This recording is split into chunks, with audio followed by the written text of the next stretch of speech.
கந்தா கடம்பா திருமுருகையா சிவகார்த்திகேயா மால்மருகா செந்தமிழில் திருப்புகழ் பாடி நின்றால் மனம் மிஞ்சிடும் இன்பம் விளையுதையா. சிரகிரி வேலவனை காண்கையிலே விழி ஓரம் கண்ணீர் பெருகிடுமே. கந்த சஷ்டி கவச்சம் போதுவோர்க்கு கந்தன் கருணை என்றும் துணை வருமே.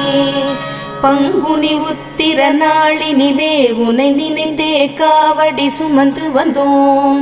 புன்னகை புரியும் ஷண்முகனே உன் சன்னதி தேடி ஓடி வந்தோம். உன் பதம் பணிவது என் தவமே, என் மனதில் நிறைந்திடும் உன் முகமே.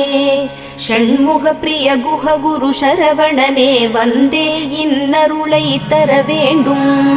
தென்பழனி மலையில் ஆண்டி முகம் சென்னிமலை